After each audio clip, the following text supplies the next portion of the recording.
नमस्कार, स्वागत आहे तुमचं आपल्या चॅनलमध्ये AI सुपर प्रॉम्प्टर. आपण नेहमी वेगवेगळे विषय घेऊन येत असतो, तसाच आपला आजचाही विषय आहे. आज पुन्हा एकदा आपण घेऊन आलोय रविवारी संडे स्पेशलमध्ये 15 मिनिटामध्ये आपल्या आठवड्यामध्ये काय काय घडलंय, अगदी महत्त्वाच्या इत्यंभूत आणि काय इंटरेस्टिंग अशा खबरबात आहेत. चला तर पाहूया काय झालंय. पण त्याच्या आधी या व्हिडिओला लाईक करा, चॅनलला सबस्क्राईब करा आणि हा व्हिडिओ तुम्ही इतरांशी शेअर पण करा. या व्हिडिओच्या डिस्क्रिप्शनमध्ये डिस्क्लेमर दिलाय. चला तर बघूया काय झालंय या आठवड्यामध्ये. अत्यंत इंटरेस्टिंग. मागच्या आठवड्यामध्ये तुम्हाला माहिती आहे सगळ्यांनी योगा करायला सुरू केलेलं, बऱ्याच लोकांनी प्रॅक्टिस करायला सुरू केलं. तसं या आठवड्यामध्ये आज बऱ्याचशा लोकांनी वेगवेगळ्या ठिकाणी योगा केलंय आणि तुम्हाला पटणार नाही, बरेच मोठे राजकीय पुढारी, क्रिकेटर्स आणि आणखीन काही बरेच जण, फिल्मच्या सेलिब्रिटीज यांनी एकत्र येऊन सुद्धा योगा केलेलं दिसतंय. बघूया काय आहे तर ते. आंतरराष्ट्रीय योगा दिन. 21 जून म्हणलं की आंतरराष्ट्रीय योगा दिन समोर येतोय. या आंतरराष्ट्रीय योगा दिनी वेगवेगळ्या पद्धतीचे योगा केले जातात. बैठे, उभे, सूर्यनमस्कार, सगळेजणच काही ना काहीतरी पद्धतीचे योगा करतात. काही लोक स्टेजवर करतात, काही लोक ग्राउंडवर करतात, काही लोक स्वतःच्या गच्चीवरती करतात किंवा काही लोक आणखीन काही ठिकाणी मॉलमध्ये वगैरे सुद्धा करतात. तसंच आजच्या योगाची काय आहे माहिती आहे, प्रत्येक योगाला एक थीम असते. तशी आजच्या योगाची थीम काय होती? Yoga for healthy ageing. म्हणजे जर वय व्हायला लागलं तर कोणत्या पद्धतीचा योगा करायचा? योगा तर केलंच पाहिजे, योगाशिवाय काय गत्यंतर नाही. योगा, ध्यान, प्राणायाम, मेडिटेशन ह्या सगळ्या गोष्टी या शरीराला ताजंतवानं बनवतात, जणू काही यंग बनवतात. तसं योगा केलंच पाहिजे. अनेकदा अनेक जण विचार करतात की योगा हा फक्त जर वय व्हायला लागलं तर करायला पाहिजे, तोपर्यंत जिम, बॉडी बिल्डिंग केलं तरी चालतंय. मात्र असं काय नाही आहे. योगा तुम्ही कुठल्याही वयामध्ये करू शकता. आसनं कुठल्याही वेळी करू शकता, कधीही करू शकता. आणि सगळ्यात महत्त्वाचं कसं आहे की तुम्हाला जर राजमार्ग म्हणजे अत्यंत चांगल्या पद्धतीनं जर आयुष्य तुम्हाला घालवायचं असेल, शांततेमध्ये किंवा सक्सेसफुल पद्धतीनं, तर योगा हे अविभाज्य असं अंग आहे. मन, शरीर आणि विचार यांना हे सगळं संतुलित करत आहे. यावर्षी कलकत्ता तुम्हाला माहीत असेल तर रेड रोडवर मुख्य कार्यक्रमामध्ये हजारो लोक सहभागी झाले. यावर्षी जेव्हा सरकार तिथलं बऱ्याच वर्षानंतर बदललंय, मोठ्या प्रमाणामध्ये जनसैलाब असं म्हणूया त्या रेड रोडवरती आला आणि योगा केलं त्यांनी. भारतीय नौदलाच्या पाणबुडीत आपण असं म्हणूया की नौदलाच्या सैनिकांनी, पाणबुड्यांमधील जवानांनी समुद्राखाली योगाचं प्रदर्शन करून सगळ्यांना आश्चर्यचकित केलंय. एक व्हिडिओ सरफेस होतोय, बऱ्याच ठिकाणी व्हिडिओ फिरायला लागलाय की पाण्याखाली बरेचसे जवान योगा करतायत, सूर्यनमस्कार करतायत. प्रचंड अवघड आहे. साध्या जमिनीवर करणं अवघड, ते समुद्राच्या पाण्याखाली हे नौदलामधले जवान करायला लागलेत. समुद्राच्या खोल पाण्यामध्ये योगा आणि कनेक्टिव्हिटी पण किती छान आहे बघा. लाईव्ह त्यांनी सगळ्यांना दाखवलंय. शारीरिक क्षमता नव्हे तर मानसिक स्थैर्य देखील यामुळं मन घट्ट होतंय. वेगवेगळ्या पद्धतीचे आघात वगैरे हे सगळे शरीर घेण्यासाठी काय म्हणतात त्याला, तंदुरुस्त होतंय. तन की शक्ती, मन की शक्ती, योगा डे असं म्हणलं तरी चालेल. बरं, आजच्या धावपळीच्या जीवनामध्ये आज तुम्ही जर सुरुवात केलीच असेल तर रोज 10 मिनटं काढा. या 10 मिनटामध्ये योगाची प्रॅक्टिस ठेवा. योगा करणं रोजचं गरजेचं आहे. रोज 10 मिनटं काय अवघड नाही. 10-15 मिनटं रोज करा. शरीर पिळदार होणार नाही, मात्र लवचिक हे नक्कीच होईल. चला आता आपण दुसऱ्या महत्त्वाच्या गोष्टीकडे आपण वळूया. तुम्हाला माहिती आहे मान्सून 21 जून आला, हुलकावणी द्यायलंय आणि धरणांमधलं पाणी आता 10-15% पाणी साठ्यावरती आलंय. बऱ्याच ठिकाणी तुम्ही बघितलं असेल गढूळ पाणी यायला सुरू झालंय. म्युन्सिपाल्टीमधून जे काय पाणी येतं त्यातून गढूळ पाणी वगैरे असे सगळे प्रकार सुरू झाले आहेत. कदाचित यापुढे जाऊन असंही येईल की पाणी 4 दिवसातनं, 3 दिवसातनं किंवा 15 दिवसातनं अशी वेळ करू नये. पाऊस पडला तर चांगला आहे. आणि तेच आता असं म्हणतायत, हवामान खात्याकडून आलंय की आता पाऊस सुरू झालाय. पाऊस कधी येणार हे तर होतच, पण आता सुरू झालाय. दमदार हजेरी लावली आहे काही ठिकाणी. मुंबई, कोकण आणि पश्चिम महाराष्ट्रामध्ये पावसाच्या सरींनी वातावरण बदलून टाकलं आहे. एके ठिकाणी व्हिडिओ आलेला होता, मुंबईमध्ये पाऊस हा पडतोच पडतो. आंतरराष्ट्रीय विमानतळ आहे, तिथल्या एका कन्व्हेअर बेल्टवरती पाऊस एवढा जोरात पडला की तिथल्या कन्व्हेअर बेल्टवर पाणी हे गळायला लागलं. एवढ्या जोरामध्ये पाऊस. पहिल्या पावसामध्ये सगळ्यांना वेगवेगळे अनुभव येतात. काही गोष्टी आठवतात पूर्वीच्या, इथं खाल्लंय तिथं खाल्लंय. खाण्याचे पदार्थ, भजी, वडा, चहा, सिगरेटी ह्या सगळ्यांचा प्रकार हा सगळ्यांचा वाढत जातो. आणि कटिंग चहा, कोणाला पावसामध्ये लहान मुलांना भिजायला आवडतं. सगळे प्रकार हळूहळू व्हिडिओच्या माध्यमातून समोर यायला लागतील. पण याचं केवळ महत्त्व मी तुम्हाला मगाशी म्हणलं ते फक्त आनंदापुरतं मर्यादित नाही आहे. शेती, वीज निर्मिती, पाण्याचे साठे म्हणजे तलाव आणि नद्या या सगळ्यांमध्ये पाणी आता येणं गरजेचं आहे. संपूर्ण अर्थव्यवस्था भारतीय ही मान्सूनवरती अवलंबून आहे. म्हणजे इकॉनॉमी जी आहे भारताची ती टोटली मान्सूनवरती आधारित आहे. It depends on the monsoon. का तर पाऊस पडला तर सगळ्या गोष्टी चक्र फिरतात आणि मग ऑटोमॅटिकली एक जी गती मिळते ही गती पुढं वर्षभर चालत राहते. धरणं भरतात, नदी नाल्या दुथडी वाहतात आणि त्यानंतर जे मासेमारी करतात त्यांना मासे, त्यानंतर जे तांदूळ शेती करतात, जे भात शेती करतात त्यांना भात, आणि काही लोक बाकी अन्य बरेच प्रकारचे अन्नधान्य पण उगवलं जातं. ऊस करणाऱ्यांची, मग नंतर ऊस लावणाऱ्यांची, ऊसाची शेती असणाऱ्यांची चंगळ असती. पाऊस पडला तर चांगलंच भरभरून असं साखरेचं उत्पादन सुद्धा येतंय. बऱ्याच गोष्टींची इकॉनॉमीवर डिपेंडंट आहेत आणि इकॉनॉमी त्यामुळं भरभराटीला येते. बघूया आता काय होतंय. सुरुवात तरी झाली आहे, चांगल्या बातम्या यायला तर सुरू झाल्या आहेत आणि त्याच्याकडे आपण पॉझिटिव्हली बघूया. चला, अशाच वेळी दरवर्षी जो अत्यंत इंटरेस्टिंग आणि सगळ्यांच्या एक वाट पाहणं जे म्हणतात की चातक पक्षासारखी वाट बघत जे असतात, तसं मुंबई इंटरनॅशनल फिल्म फेस्टिवल हा आयोजित झाला आहे. यामध्ये 47 देशांमधले 1500 चित्रपट लोकांनी बघितलेत. किती? 47 देशांमध्ये असलेल्या 1500 चित्रपट या या प्रोग्रॅममध्ये दाखवण्यात आले. 42 भाषा, 42 लँग्वेजेस आणि देशभरामधल्या जवळपास किती असतील जगभरातल्या, आपल्या देशातल्या 42 आणि जगभरातल्या 30 लँग्वेजमधले चित्रपट इथं दाखवण्यात आले. काय व्हरायटी असेल, म्हणजे थोडंसं अवघडच आहे ह्या सगळ्या भाषा सगळ्या एकट्याला येणं, पण टेक्नॉलॉजीच्या माध्यमातून हे शक्य आहे. कुणीतरी तिथं लाईव्ह ट्रान्सलेटर असलेलं आजकालचं जे AI माध्यमातलं टूल आहे ते घालून बसला असेल तर त्याला फार शक्य आहे. जे चष्म्यामधून बघतं आणि ते आपण कानामध्ये घातलेलं असतं ना असं, तर त्या पद्धतीचं जर असेल तर त्या 42च्या 42 आणि 30च्या 30 भाषांमधल्या मूवीज पाहणं सोपं आहे. बघूया, ही फक्त फिल्मची संख्या नाही तर विविध संस्कृती, विविध विचार आणि विविध अनुभव यांची ही एक भेट आहे. तेच म्हणलं, कल्चर हे जे असतं त्या कल्चरची ओळख आपल्याला होती वेगवेगळ्या पद्धतीनं.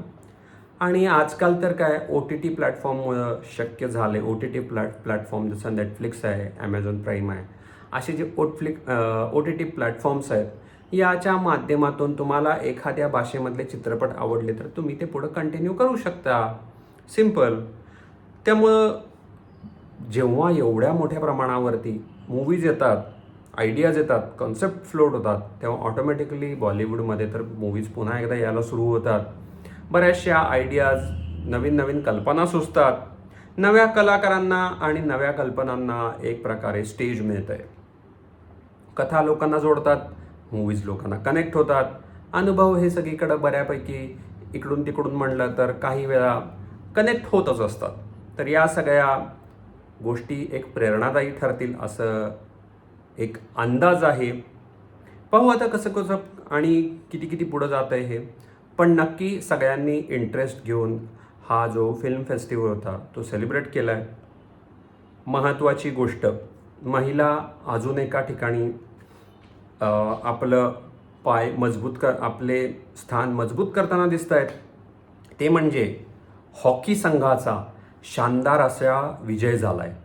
हॉकी संघाचा शानदार असा विजय झाला आहे. बऱ्याच लोकांना आठवत असेल, चक दे इंडिया मूवी आठवतो का? अशाच पद्धतीनं जो लीड केला होता, ज्याच्यामध्ये कोच शाहरुख खान आणि बाकीची अशी टीम असती आणि त्या टीममध्ये ज्या पद्धतीनं ये 60 मिनिट्स, ये 60 मिनिट का, हे हे फार पॉप्युलर असं झालेलं. कंपन्याच नव्हे, नुसतं कॉलेजेस नव्हे, कंपन्यातल्या सुद्धा लोकांनी भरभरून या मूवीवरती उड्या टाकलेल्या. असंच काहीतरी या वुमन्स हॉकी नॅशनल कपमध्ये न्यूझीलंडवरती 2-0 असा विजय मिळवला आहे. हा फक्त जिंकण्याचा नाही, तर यामागं वर्षानुवर्षाची मेहनत, शिस्त आणि संघर्ष आहे. फिटनेस लागतोय या हॉकी स्टिकनं बॉल मारायला आणि त्या नेटमध्ये घालवायला. एकदम फिटनेस लागतोय, लांबनं पळत यायला लागतंय. ती हॉकीची स्टिक आणि तो कडक असा बॉल, त्याला फटकन मारायचं आणि ते कॉर्डिनेशन, या सगळ्यासाठी एक तयारी पाहिजे आणि ती तयारी होती. बऱ्याचशा लाखो अशा मुलींना याच्यामधनं प्रेरणा मिळेल. बरेच तुमच्या आजूबाजूला कोणी असतील ज्यांना अशा खेळांची आवड आहे, ते यात सहभागी होतील आणि पुढे जातील. एखादी छोटीशी मुलगी आजही तुम्हाला वाटलं हॉकीची स्टिक घेऊन मैदानात उतरली, तर हे समजून घ्या की हे कुठंतरी आपल्या आता इंडियामध्ये, भारतामध्ये हॉकी हा खेळ हा महिलांच्यामध्ये सुद्धा अत्यंत मोठ्या प्रमाणावर पॉप्युलर होतोय. कारण तिनं पाहिलंय, विजय मिळवलेला बघितलाय आणि विजय मिळवलेला पाहिल्यानंतर लोकांनी जे सेलिब्रेशन केलंय तो एक आनंद हा निराळाच आहे.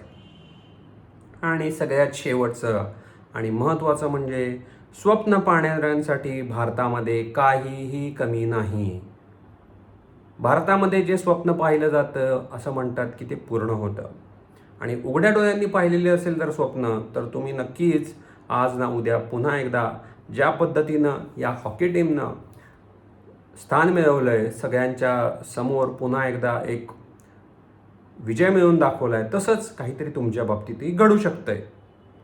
एक मुंबईमध्ये तुम्हाला स्विगी, झोमॅटो यांचे डिलिव्हरी पार्टनर्स माहिती आहेत. 2 व्हीलर्सवरती मागं बॅग लावून जे बऱ्याचदा मोबाईल समोर असतो आणि ऑर्डर्स घेतात आणि जात असतात. बऱ्याच वेळा पाहिले असतील. अत्यंत काही वेळा मी बऱ्याचशा लोकांशी बोललेलो पण आहे. यातल्या असं आढळून आलं आहे की ते उच्च शिक्षित आहेत. बरेचसे तरुण हे डबल ग्रॅज्युएटसुद्धा असतात आणि ते हे डिलिव्हरी पार्टनर म्हणून काम करत असतात. अशाच एका डिलिव्हरी पार्टनर, जो स्विगीचा डिलिव्हरी पार्टनर आहे, त्यानं स्वप्न बघितलं आहे पोलीस अधिकारी म्हणून बनण्याचं. आणि हा जो व्यक्ती आहे हा दिवसभर डिलिव्हरीज करतो आणि रात्री अपरात्री येऊन अभ्यास करतोय. आपल्या इकडं सुद्धा हे आता काम करत शिकायचं, ही जी फिलॉसॉफी आहे ही रुजत चालली आहे आणि ही अत्यंत गरजेची आहे.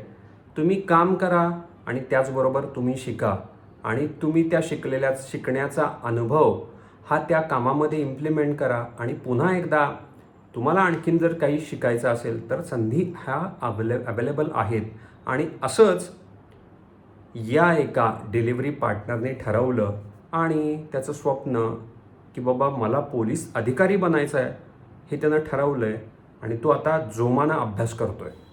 दिवसभर काम करतो आहे, कुटुंबाची जबाबदारी, आर्थिक अडचणी, आणि तरीसुद्धा तो स्वप्न त्याचं जिवंत आहे.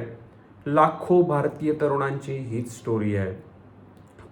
आणि पूर्वी फॉरेनमध्ये हे फार कॉमन आहे की शिकता शिकता म्हणजे वयाच्या 14-15व्या वर्षी मुलं बाहेर पडतात, काम करतात, छोटं मोठं काम चालू करतात, त्याचबरोबर आपल्या शिक्षणाला सुद्धा पैसे जमा करतात आणि स्वतःचं शिक्षण पूर्ण करतात. हा भारतामध्ये तेवढा असा कॉमन ट्रेंड नव्हता. का नव्हता? कारण आई वडील शिक्षणासाठी पैसे खर्च करायचे आणि मुलं ही शिकत राहायची. आजपर्यंत हे फार कॉमन आहे आणि अजूनही हे खूप मोठ्या प्रमाणावर आहे.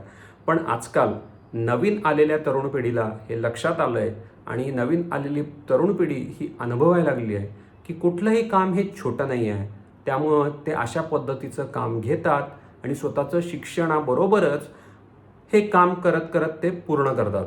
यामुळं 2 गोष्टी होतात. एकतर शिकलेलं आहे ते इम्प्लिमेंट करायला मिळते आपल्या कामामध्ये किंवा ऑटोमॅटिकली होतं आहे, आणि त्याच पद्धतीनं तुमचा जो खर्च आहे हा तुम्ही कसं म्हणजे how you become a independent that you get it from his. आणि हे क्लिअर कट दिसतंय की हे कुठंतरी आपण एक चांगली अशी गोष्ट उचललेली आहे आणि पाश्चात्य देशांकडून, आणि त्यावरतीच या अशा पद्धतीच्या न्यूज आता, अशा पद्धतीच्या गोष्टी आता पुढं वाढतील असं दिसतंय. त्या संधीचा फायदा घेण्यासाठी मेहनत, चिकाटी या सगळ्या गोष्टी आवश्यक आहेत. तुम्हाला तुमची स्ट्रेंथ गरजेची आहे. आणि यशस्वी लोक आणि सामान्य लोक याच्यामध्ये नक्की तुम्हाला लक्षात येईल यापुढं अशा जशा स्थिती किंवा असे जसे लोक मोठ्या प्रमाणावरती समोर येताना दिसतील त्यावेळी नक्की एक भक्कम आणि इंडिपेंडंट असा तो युवक पुढं येताना यापुढं दिसणार आहे. चला, बऱ्याचशा गोष्टी आपण आज पाहिल्या. मुख्य म्हणजे 5 गोष्टी होत्या याच्यामध्ये. या 5ही मागच्या आठवड्यामध्ये ज्या घडलेल्या आहेत, अत्यंत इम्पॉर्टंट असं नाही म्हणणार, पण हां, ट्रेंड नक्की याचा सुरू झाला आहे. जसं स्विगी डिलिव्हरी पार्टनर हा एक ट्रेंड होता, हा एक व्हिडिओ आला, यातनं सुरू झालं. तसंच बाकीच्या सुद्धा गोष्टी काही वर्षापूर्वी हॉकीवाल्या घटना आहेत त्या दिसत नव्हत्या एवढ्या मोठ्या प्रमाणावरती, किंवा मुलींच्या संघांचा सहभाग अशा ग्लोबल लेवलवरती जात नव्हता, पण त्याही दिसायला लागल्या आहेत. ट्रेंड्स मोठ्या प्रमाणावरती ट्रेंड चेंज व्हायला लागला आहे. येणारं जनरेशन हे बदलायला लागलं आहे. आणि पाहूया आता ज्या पद्धतीनं या संघानं देशाचा अभिमान वाढवलेला आहे, या युवकांनी एक स्वतःच्या स्वप्नांवरती विश्वास ठेवून त्या पूर्ण करण्यासाठी तो मागं लागला आहे. याच पद्धतीनं इतरही जण करतील. फारसं कोणी नकारात्मक अशा गोष्टींमध्ये अडकून पडणार नाही, चांगल्या गोष्टींच्या मागं लागतील. एक पाहण्याचा कल किंवा बघण्याचा कल आहे तो एक नजर किंवा पाहण्याचा कल डेव्हलप होईल. आरोग्यासाठीही नक्की लोक वेळ काढतील. दरवर्षी लोक वेळ काढतात आणि कित्येक लोक या योगाच्या महोत्सवामध्ये, सुरुवातीला फक्त भारतामध्येच नाही, आता तो जगभर या महोत्सवामध्ये सामील व्हायला लागलेत. अगदी कंपन्या त्यांच्या लेवलला सुद्धा सामील करून घ्यायला लागलेत. चला, निसर्गासाठी थोडासा वेळ काढूया, नवीन काहीतरी आपण शिकूया आणि रोज एका आपल्या नवीन अशा स्वप्नासाठी पुन्हा पाऊल टाकूया पुढं. भेटूया पुढच्या आठवड्यामध्ये असाच एक इंटरेस्टिंग व्हिडिओ घेऊन. निरोप घ्यायची वेळ आली आता. नमस्कार.